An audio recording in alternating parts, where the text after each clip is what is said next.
تراتاکا یا خیره شدن ثابت و متمرکز، تمرینی که به اشتباه مراقبه یا مدیتیشن نامیده میشه. توسط خیلی از همکاران من شنیدم که به این شکل میان این رو نامگذاری میکنن، در صورتی که مدیتیشن یا مراقبه نیست، بلکه در هاتا یوگا تحت عنوان شاتکارما لحاظ میشه، یعنی یکی از تمرینات نظافتی، و در راجا یوگا تحت عنوان پراتیاهارا لحاظ میشه، یعنی یکی از 4 تمرین اصلی پراتیاهارا هست که تمرینات پراتیاهارا مثل یوگانیدرا، مثل آنتارمولا، مثل اجاپاجاپا و همین تراتاکا کمک میکنن که شما قطع حواس از بیرون به درون رو داشته باشید و چون کمک میکنه که لوب فرونتال پاکسازی بشه، بنابراین جزء شاتکارماهای هاتا یوگا هم لحاظ شده. این تمرین بسیار مفیدی هستش که شما میتونید با اشیاء مختلف یا گزینه هایی که توی طبیعت هستن، البته نه با خورشید ولی با چیزهای دیگه انجامش بدید. ولی شناخته شده ترین چیزی که تحت عنوان تراتاکا مطرح میشه، تراتاکا با شمع هستش. اما یه سری از افراد مثل افرادی که مثلا صرع دارن یا سابقه تشنج دارن به هیچ وجه نباید با شمع این تمرین رو انجام بدن، به خاطر اینکه اون حرکت ظریفی که شعله شمع داره میتونه که روی امواج مغزشون تأثیر بذاره و بعد دچار تشنج بشن. این افراد میتونن به جای شعله شمع از یک شی استفاده کنن، یا مثلا یک صفحه رو بردارن و مرکزش رو یک نقطه خیلی تقریبا قابل رؤیت به رنگ مشکی یا قرمز ترسیم بکنن و با اون تمرینشون رو انجام بدن.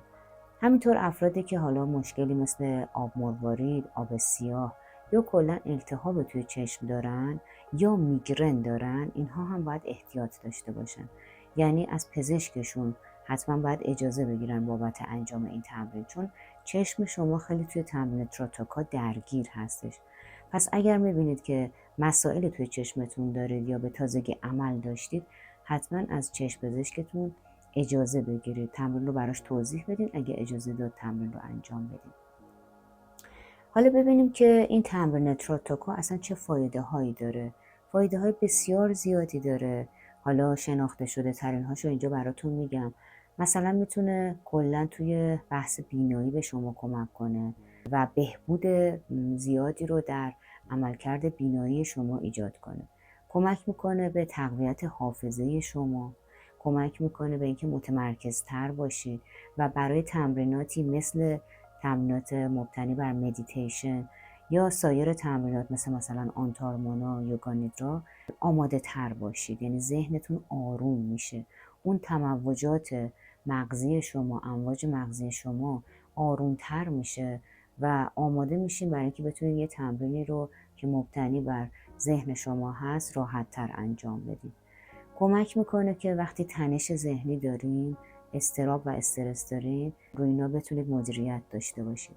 اگه اختلال خواب دارین، به بهبود کیفیت خواب شما بسیار کمک میکنه و برای همین بهتر هستش که پیش از خواب تمرین تراتاکا رو انجام بدین. هرچند که مثلا صبح زود رو هم میتونید انتخاب بکنید برای انجام این تمرین، حتی در طول روز هم میتونید این تمرین رو داشته باشید، اما بهترین موقع همین حدودای حتی مثلا میگن 11 شب خیلی تایم مناسبیه و علتش هم اینه که این تمرین روی غدد شما و عملکرد اونها هم تاثیر میذاره و بهترین زمان به جهت اینکه بتونید تحریک مناسبی روی پینئال یعنی غده صنوبری ایجاد کنید که در امتداد نگاه شما و در تقاطع این دو محور قرار گرفته. یعنی اگه شما یک میله رو از این قسمت بین دو تا ابروتون وارد مغز کنید، وارد کاسه سر کنید و از بالا هم از قسمتی که چاکرای تاج سر شما قرار گرفته یه میله دیگر رو وارد کنید، اینا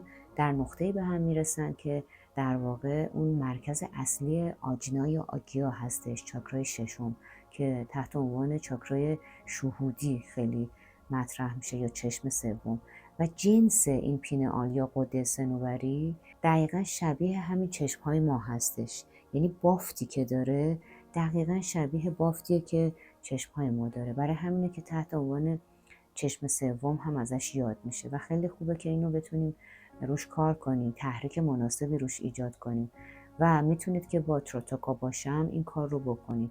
یعنی اون شعله شمعی که بهش نگاه میکنید و بعد نگاتیوش رو، یعنی تصویرش رو در فضای ذهنتون یا چیداکاش میبینید، بسیار کمک میکنه که تحریک درست و مناسبی روی پینئال داشته باشید که دوباره انگار اون فعالیت خودش رو از سر بگیره و کمک میکنه که اون زحمتی که هیپوفیز داره به گردن میگیره اصطلاحاً و وظایف حتی پینئال رو هم داره به دوش میکشه، از رو دوشش برداشته بشه و در نتیجه روی کارکرد گونات‌های جنسی شما هم تاثیر میذاره و میتونه تنظیم خوبی روی حتی تیروید شما داشته باشه.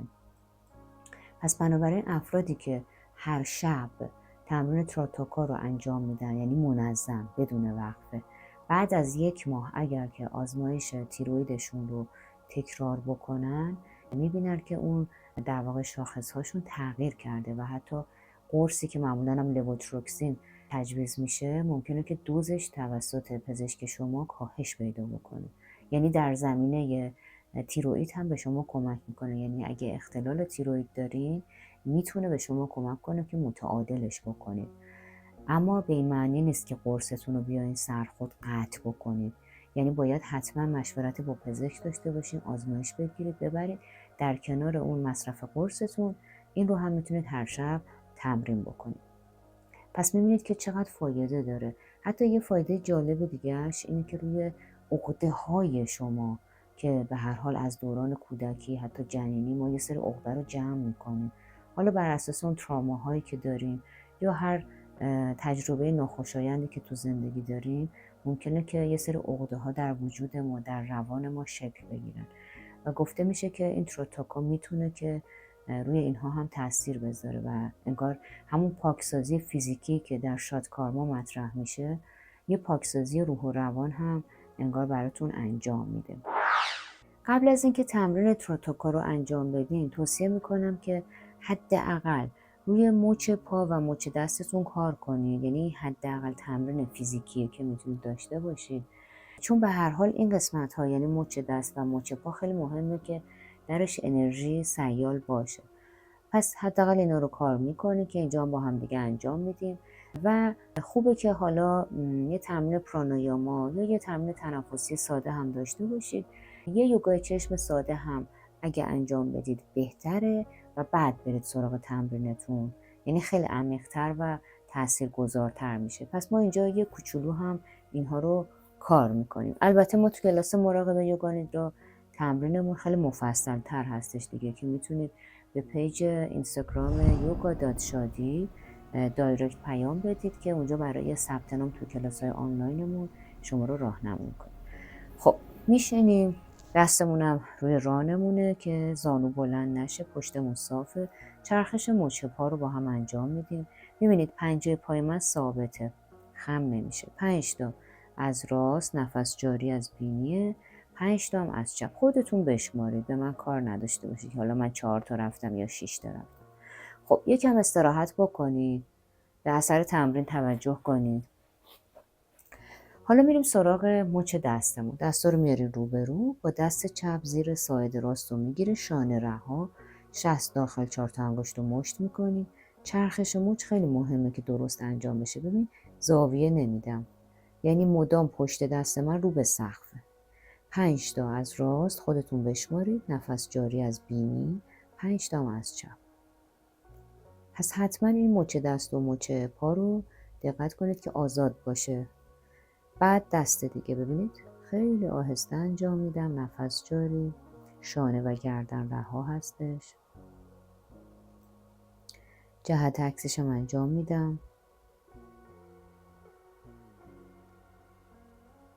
بسیار عالی. خب یکم استراحت میکنم، به اثر تمرین توجه میکنم. حالا چشما رو ببندین، همونجور که نشستید دستا رها روی پاها، پشتتون صاف. حالا دوست دارید میتونید تکیه بدین، کوسم بذارید زیرتون. توجه کنید به ورود هوای دم به حفره های بینی، خروج هوای بازدم از حفره های بینی. یعنی آگاه هستیم از دم و بازدم. چند ثانیه‌ای با چشم و دهان بسته توجه میکنید به مسیر دم و مسیر بازدم.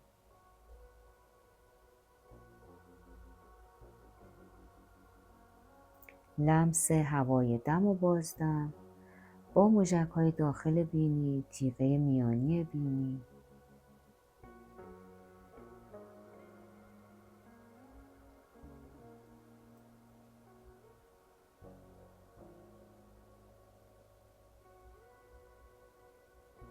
حالا یه پالمینگ انجام بدید. خوب دستاتون رو گرم کنید، بزنید روی چشماتون.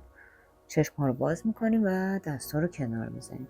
2 تا تمرین یوگای چشم هم بهتون میگم. تمرین شماره 1 و شماره 2 که تو کتاب مرجعمون هم، یعنی این که میگم کتاب مرجعمون، منظورم مربوط به سبک ساتیاناندا هست که ما بهش قائل هستیم. کتاب آسانا پرانایاما مودرا باندو که نوشته خود آقای ساتیاناندا هستش. تمرین شماره 1 خیلی ساده است. همین الانم کار کردیم، یعنی پالمینگ. چشما رو میبندیم، دستا رو که گرم کردیم حالت کاسه مانند میذاریم روی چشم ها، یکم نگه میداریم، دوباره پالمینگ میکنیم. یه 3 دور اینو انجام میدیم ولی چشم ها بسته بمونه. دور سوم آروم میتونید که چشماتون رو باز و بسته کنید، دستا رو کنار میزنید. خب تمرین شماره 2 رو همه نمیتونن انجام بدن. مثلا اگه سردرد دارین، اگر که عمل چشم داشتید، قاعدتا این تمرین نمیتونید انجام بدید. همون شماره 1 رو میتونید کار کنید که مثل این لامپ های فلورسنت که حالت نیمسوز میشه، لامپ مهتابی بهش میگن، که پت پت میکنه. به این شکل روبرو رو نگاه میکنید، عینک یا لنز نداشته باشید و تون تون پلک میزنید. به این شکل ببینید 1 2 3 4 5 6 7 8 9 10 فشار رها. دوباره 1 2 3 4 5 6 7 8 9 10 فشار رها. 1 2 3 4 5 6 7 8 9 10 فشار و رها. حالا ما اینجا براتون ویدیوی یوگای چشم کامل رو که تمام 8 تمرین رو داره اینجا براتون میذاریم که اگه دوست دارید یوگای چشم رو هر روز کار کنید ازش استفاده کنید. لینکش هم توی دیسکریپشن براتون قرار میدیم. خب دوباره الان برای اینکه کامل انرژی سر رو سبک کنیم، آروم ضربه میزنیم به تاج سر و دیگه آماده هستیم که تروتاکای عمیقی رو با هم دیگه تجربه کنیم. خب آماده هستیم برای انجام تمرین تروتاکا با شمع. نکاتش رو بهتون میگم، حتما رعایت بکنید. ببینید اولا شمعتون از این شمعای بلند باید باشه، یعنی شمع وارمر به درد نمیخوره. پس به هیچ وجه از شمع وارمر استفاده نکنید. علتش چیه؟ به خاطر اینکه فتیله شمعای وارمری خیلی کوچیکه و به شما اون فرصت نگریستن به قسمت فتیله رو نمیده. ببین چقدر فتیله این قشنگ بلند هستش. و اینکه یا پای شمع استفاده کنید یا اگه ندارید از کتاب، از میز پاتختی یا میز عسلی هم میتونید که استفاده کنید. منتها باید ارتفاع رو تنظیم بکنید. بذارید من اینو روشن کنم. ترجیحاً هم از کبریت استفاده کنید، یعنی فندک نزنید که میگن بهتره دیگه. انگار اون عناصر طبیعی با همدیگه ممزوج میشن. خب ببینید الان من اینو روشن کردم. ارتفاعش که میگم مهمه یعنی چی؟ یعنی اینکه در امتداد چشمهای شما باشه شعله شمعتون، نه پایین تر باشه و نه بالاتر. یعنی من همینجور که صورتم رو به روه باید بتونم که این رو ببینم و لازم نباشه که مثلا سر یا نگاه رو به پایین یا به بالا ببرم. و فاصله‌ای که این شمع از شما داره 1 دست کامله. میبینید آرنج من کامل صاف هستش. ترجیحاً دیوار مقابلتون، یعنی دیواری که میشه پشت این شمعتون، شلوغ پلوغ نباشه، طرحدار نباشه و نور محیط همونطور که اینجا هم میبینید تاریک نیست، اما یه چراغ کوچیک روشن باشه یه گوشه کناری. یعنی تاریک مطلق هم توصیه نمیشه، روشن مطلق هم توصیه نمیشه. و اینکه حالا کولر یا پنجره اینها در واقع طوری نباشه که باعث بشه جریان هوا داشته باشیم. چرا؟ چون باعث میشه که شعله بلرزه. مثلا اگه باد از پنجره بیاد یا اگه کولر روشن باشه باد میزنه و این دچار حرکت میشه. ما میخوایم حتی المقدور حرکت رو از شعله بگیریم. حالا یه مقدار خودش حرکت داره که گفتم دوستانی که سابقه تشنج دارن استفاده نکنن، چون همون حرکت ظریف میتونه که روی امواج مغز تاثیر بذاره. ولی خب ما دیگه تشدیدش نمی کنیم، یعنی پنجره رو میبندیم، کولر یا دستگاه تهویه اینا خاموش هستش. و نکات دیگه ای که داره این هستش که عینک یا لنز نباید داشته باشید. البته توی همون کتاب مرجع گفته که اگر طرف خیلی نزدیک بینه، یعنی انقدر این درجه عینکش بالا هستش که از فاصله یک دست اصلا نمیتونه شعله رو تشخیص بده، خب اون دیگه مجبور از عینک استفاده بکنه. ولی در حالت روتین ما عینک و لنز رو میگیم که بردارید. خود من مثلا 1 درجه نزدیک بینی دارم، این 1 دست فاصله کاملا من دارم واضح میبینم و موردی نداره. موقعی که سردرد دارین، به خصوص دوستان میگرنی، وقتی که میگرنتون عود میکنه ترجیحاً انجام ندید. میتونید مثلا از همون نقطه ثابت استفاده بکنید یا از یک شیء که این حالت حرکت رو نداشته باشه مثل شعله شمع. و باز همون نکته‌ای که گفتم، یعنی مثلا دوستانی که التهاب دارن، عمل چشم داشتن، آب مروارید، آب سیاه یا هر چیز دیگه، باز این توصیه نمیشه تا وقتی که اون مسئلهشون برطرف بشه. خب میخوایم که تمرین رو شروع کنیم. تمرین خب مبتدی داره، بعد یکم پیشرفته تر داره و یکم خیلی پیشرفته تر هم داره که ما اونو دیگه اینجا نمیگیم، ولی توضیحش رو بهتون خواهم گفت. ما همین مرحله 1 و 2 رو با هم کار میکنیم. باز اگه مثلا دیدید تو بخش دوم اذیت میشید و نمیتونید، همون قسمت اول رو تکرار کنید. حالا موقع تمرین بهتون خواهم گفت. اگه میخواین مثلا تکیه بدید این کارو بکنید، ولی پشتتون صاف باشه. اگه میخواین مثلا کوسن چیز نرمی زیرتون بذارید، باز این کار رو هم میتونید بکنید. پشتتون پس صافه، کاملا رو به شعله نشستید. حالا اینکه کجا رو نگاه کنیم هم خیلی مهمه. الان شعله‌تون رو نگاه کنید، میبینید که رنگ بندی داره، از بالا به پایین رنگ‌های مختلف دیده میشه. مثلا زرد، بعد میرسه به یک حالت رنگ کبود رنگ، بعد به رنگ آبی میرسه تو قسمت فتیله.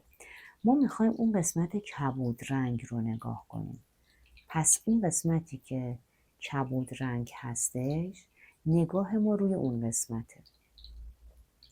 با همدیگه نگاه میکنیم. منتها قبل از اینکه شروع کنیم رسما تمرین رو، میخوام یه چند لحظه، حالا که اون قسمت کبود رو شناسایی کردین، چشماتون رو ببندید. در ابتدا میخوام اون گرمایی که داره از سمت شعله شمع به طرف شما میاد، اون رو از پشت پلکای بستتون حس کنید. آیا گرما و نور رو از این فاصله میتونید حس کنید؟ آرام نفس میکشیم. حالا چشم ها رو باز میکنیم. بخش کبود رنگ رو پیدا میکنیم. سعی میکنیم نگاهمون روی اون قسمت باشه. ترجیحاً پلک نمیزنیم. خیره داریم نگاه میکنیم به اون قسمت کبود رنگ. آرام نفس میکشیم. حالا جایی که دیگه خیلی خسته شدید یا اشک ریزش شروع شد، چشماتون رو ببندین. به فضای پیشانی از همون قسمتی که چشمها بسته هست نگاه کنید. این قسمت رو ما اصطلاحاً بهش میگیم فضای ذهن. صفحه نمایش ذهن شما بخش داخلی پیشانی شماست. بهش میگیم چیداکاش. ببینید که توی این فضای چیداکاش با همین چشمهای بسته چه چیزی قابل مشاهده هست. شاید هیچی نبینید، شاید هم تصویر این شعله شمع رو اصطلاحاً نگاتیوش رو ببینید. اگر دارید شعله رو میبینید، احتمال داره که حرکت داشته باشه، یعنی ثابت نباشه. اگه حرکت داره، با نگاهتون ضمن که چشم ها بسته هست این رو دنبال کنید تو فضای ذهنتون.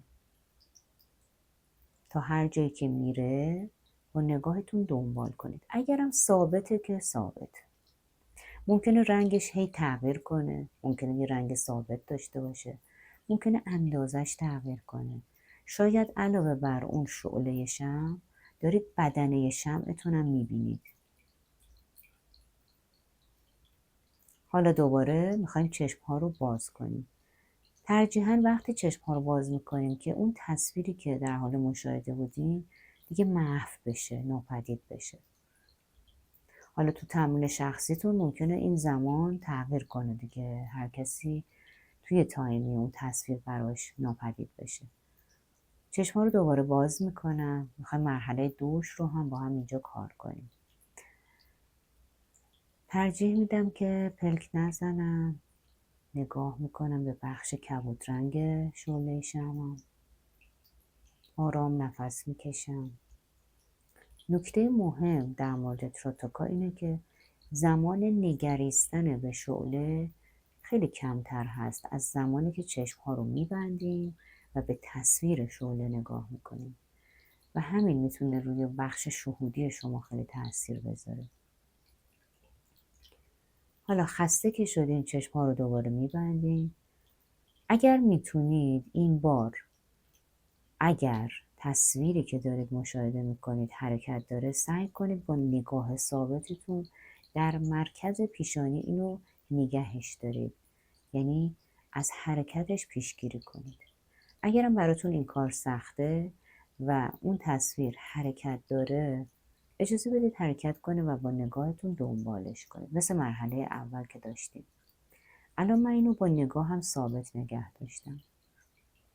ببینید که این بار چه رنگی داره. آیا مثل دفعه اوله؟ آیا رنگش تغییر میکنه یا ثابته؟ آیا بدنه شمعتون هم میبینید؟ آیا هم رنگ خود شعله میبینید تصویرش رو یا کاملا یه رنگ دیگه است؟ آرام نفس بکشید. فضای ذهنتون رو مشاهده کنید. اینقدر نگاه میکنید تا کم کم ناپدید بشه. میبینید که چه آرامشی در وجودتون داره با این تمرین پخش میشه، منتشر میشه. برای همین توصیه میشه که قبل از خواب انجام بشه.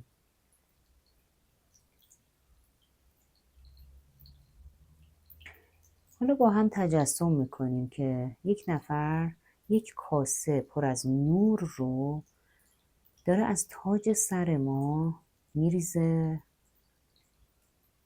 این نور حرکت میکنه از تاج سر، ادامه پیدا میکنه، میاد به همین قسمتی که روش کار کردیم، مرکز پیشانی. ادامه پیدا میکنه به محدوده گلو میرسه، حفره گلو پایین تر میاد، به محدوده جناق سینه میرسه. داریم مسیر بین چاکراها رو بهش توجه میکنیم. مسیر نورتون ادامه پیدا میکنه و میرسه به محدوده ناف. ادامه پیدا میکنه به محدوده پوبیس میرسه و در نهایت به پرینه. حالا انگار تمام این مسیر نورانی شده، سرشار از نور و آرامش. حالا یک پالمینگ درست حسابی انجام بدید. خوب دستاتون رو گرم کنید، بزنید روی چشماتون.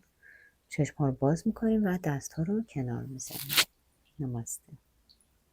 در مورد تمرین پیشرفته که خب اینجا کار نکردیم براتون توضیح میدم. شما 1 سال حداقل باید تمرین رو به این شکل انجام بدید. بعد میتونید دیگه تروتوکای درونی داشته باشید اصطلاحاً. یعنی چی؟ یعنی دیگه اون شیء بیرونی وجود نداره. یعنی شمع یا هر چیز دیگه ازش استفاده نمی‌کنید، بلکه کاملا درونی و از ابتدا تا انتهای تمرین تروتوکا رو با نگاه کردن به همون فضای چیداکاش انجام میدیم.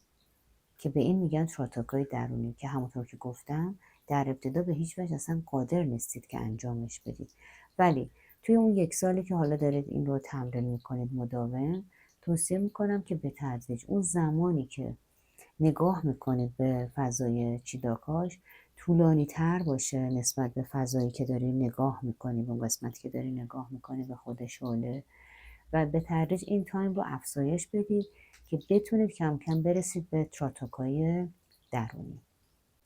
براتون 3 تا تمرین خیلی عالی گذاشتیم، یکی یوگا نیدرا، یکی آنتارمانا و یکی هم 8 مرحله راجا یوگا. شاد و سلامت باشید.